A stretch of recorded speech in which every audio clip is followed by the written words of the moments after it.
नमस्कार दोस्तों, आशा करता हूँ आप सब बहुत अच्छे होंगे। इस ट्रेड ज़ीरो में आपका बहुत बहुत स्वागत है। दोस्तों, हमारा प्यारा भारत एक कृषि प्रधान देश है और हमारे इस प्यारे भारत में कई प्रकार की खेतियाँ होती हैं और जो किसान भाई हैं हमारे, वो खेती के विभिन्न प्रकार के रूपों को फॉलो करते हैं, जिससे हर एक मौसम में हर एक प्रकार की जो फसल है उसको उगा सकें, उसको बना सकें और अपने जीवन को और अपने भारत को समृद्ध बना सकें। दोस्तों, उसी को ध्यान में रखते हुए कृषि का एक रूप होता है हाइड्रोपोनिक्स खेती, जिसको हम वाटर के ज़रिए यानी पानी के माध्यम से उसको उगा सकते हैं, उसको हम डेवलप कर सकते हैं। दोस्तों, हमें हाइड्रोपोनिक्स खेती की ज़रूरत क्यों पड़ी? क्योंकि हमारे देश में आप सभी जानते होंगे कि भूमि कम होती जा रही है और जो मकान हैं, जो जंगल हैं, वो यहाँ पे कटते जा रहे हैं, मकान बनते जा रहे हैं, यानी जो शहरों में डेवलप्ड होते जा रहे हैं, जो गांव शहरों की तरफ डेवलप्ड होते जा रहे हैं। इसकी वजह से ज़्यादातर जो एक हमने सोचा, एक प्लान बनाया कि क्यों ना खेती को शिफ्ट कर दिया जाए शहरों की तरफ, यानी ज़्यादातर जो खेती है वो गांव में होती है या जंगलों को काट करके, पेड़ों को काट करके वहाँ पे हम करते हैं। लेकिन जो शहरों में घर बने हैं, मकान बने हैं, उनके जो छत होते हैं दोस्तों, जो टेरेस होते हैं, वहाँ पे हम खेती का एक रूप, खेती का एक मॉडिफाई करके हम उसको वहाँ पे उगा सकते हैं और बेहतर तरीके से हम जैसे फल, सब्जी एंड और भी जो खाने वाले पदार्थ हैं, उनको हम जनरली एक इस माध्यम से डेवलप कर सकते हैं, माध्यम से हम उगा सकते हैं। दोस्तों, हाइड्रोपोनिक्स का अर्थ होता है जल में उगाया हुआ पौधा या जल संवर्धन, जिसके माध्यम से हम केवल पानी में सारे पोषक तत्वों को डाल करके सारा एक मिक्सचर, एक डोमिनेंट बना करके हम किसी प्लांट को या किसी पौधे को इस हाइड्रोपोनिक्स कृषि के माध्यम से उगा सकते हैं। दोस्तों, हाइड्रोपोनिक्स का जो अनावरण हुआ था या जो डिस्कवर हुआ था, वो हुआ था 1860 में। एक बॉटनिस्ट थे जिनका नाम था जूलियस वॉन सेच, और इनने परमानेंटली एक डोमिसाइल दिया कि भैया अगर किसी प्लांट को हम जल में उगाएं तो क्या वो सही तरीके से फल फूल पाएगा, क्या वो सही तरीके से अपने पौधे और पत्ती को दे पाएगा इस हाइड्रोपोनिक्स के माध्यम से। तब जाके उनने एक एक्सपेरिमेंट किया दोस्तों, और इस एक्सपेरिमेंट में उन्होंने निकाला निष्कर्ष कि ऐसा पॉसिबल हो सकता है। अब उनने जो एक्सपेरिमेंट दिया, उस एक्सपेरिमेंट में कौन कौन से एलिमेंट्स या कौन कौन से तत्वों को उन्होंने लिया, आप इस इमेज में देख पा रहे होंगे। सबसे पहले दोस्तों उन्होंने एक बीकर लिया। उस बीकर के अंदर भरा सॉल्यूट, यानी हम कह सकते हैं न्यूट्रिएंट सॉल्यूट, जिसमें आपको पोटेशियम, नाइट्रोजन, फास्फोरस, वाटर में एक उचित मात्रा में इंटरनली ऑक्सीजन और कई प्रकार के जो एलिमेंट्स हैं जो कि पौधे को डेवलप कर सकें, पौधे को स्टेबल, उसकी जो जड़ें हैं उनको मजबूत और उनके वृद्धि और विकास में मदद कर सकें। दोस्तों, प्लांट के हार्मोन को भी इसमें इंजेक्ट किया गया, जैसे साइटोकाइनिन एंड जिबरेलिन, ये सभी हार्मोन भी इसमें इंजेक्ट किए गए इस सॉल्यूट में। उसके बाद दोस्तों ज्यूसले यानी जो वैज्ञानिक थे, बॉटनिस्ट, उनने एक प्लांट लगाया। आप यहाँ पे देख पा रहे होंगे प्लांट की कॉर्नर पर, यानी प्लांट को सपोर्ट देने के लिए कॉटन यानी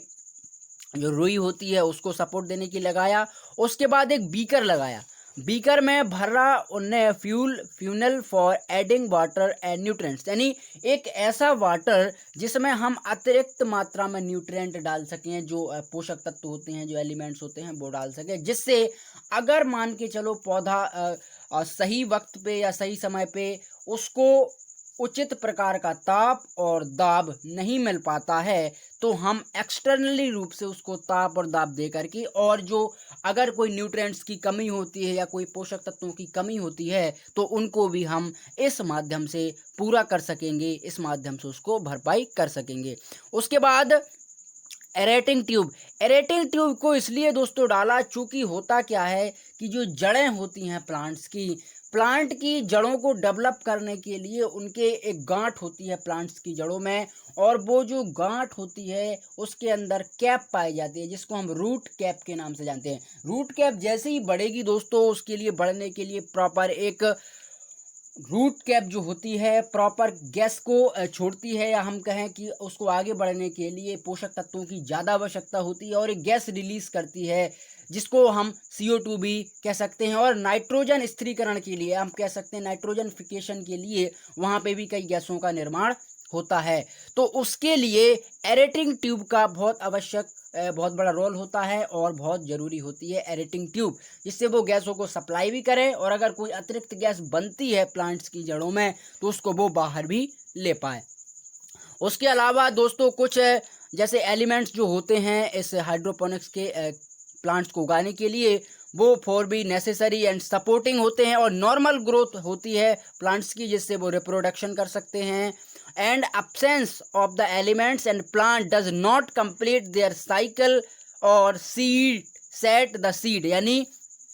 जो प्लांट्स की एक लाइफ साइकिल है वो यहाँ पे फॉर अबाउट भी जो कंप्लीट हो सकती है, और जो उसकी बीज है दोस्तों वो अच्छे से यहाँ पे अंकुरित हो सकते हैं, अच्छे से प्लांट्स के बीज को मॉडिफाई किया जा सकता है और उसको बनाया जा सकता है हमारे किसान भाइयों के लिए। हमारे उस क्षेत्र में इसको उगाया जा सकता है जहाँ पे ना तो कभी फसल उगी है ना कभी खेती हुई है। दोस्तों आपने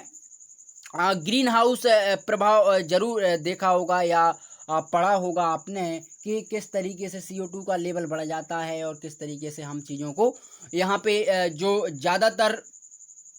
जो प्लांट्स होते हैं या जो फल फूल होते हैं उनको हम ठंडे स्थानों पर उगा सकते हैं कांच के घर के अंदर। उसी का एक दूसरा रूप हाइड्रोपोनिक्स है कि जहाँ पर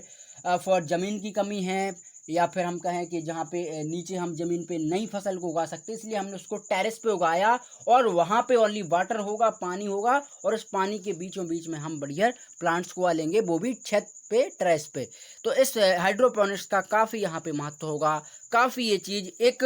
पॉसिबल होगी जिसके माध्यम से प्लांट्स को हम लार्ज लेवल पर उगा सकते हैं, एक बड़े और एक मास लेवल पर उसका प्रोडक्शन कर सकते हैं जल संवर्धन के माध्यम से, जिससे ना तो हमें कभी किसी फसल की बीजों की कमी होगी, ना ही कोई हमें ऐसा बीज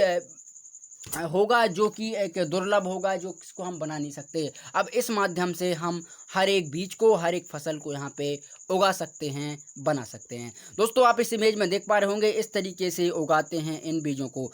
जो टेरेस होता है, जो छत होता है, वहाँ पे इस तरीके की एक बहुत बड़ी टेबल्स होती है, नीचे टेबल्स के ऊपर ऐसे जो 4 खाने आप यहाँ पे देख रहे होंगे, यहाँ पे भी आप पा रहे होंगे, यहाँ पे भी ये जो व्यक्ति हैं ये इसको एक एक करके इसको यहाँ पे पानी के अंदर लगाते हैं, उसको सही तरीके से मॉडिफाई करके रखते हैं जिससे सारे न्यूट्रिएंट्स, सारे जो पोषक तत्व हैं उनको मिलते रहें। दोस्तों जो ट्यूब गई है, इस ट्यूब के माध्यम से इसके अंदर सारे तत्वों को इंजेक्ट कराया जाता है, सारे तत्वों को उसके अंदर डाला जाता है उस सॉल्यूट के अंदर, जिससे पौधे को ताप, दाब और जो सही प्रॉपर तत्व है उनको वो मिल पाए, एलिमेंट्स मिल पाए। तो दोस्तों आशा करता हूँ आप इसे ज़रूर समझे होंगे, और अगर आपको ये वीडियो पसंद आया है तो चैनल को आप ज़रूर सब्सक्राइब करें,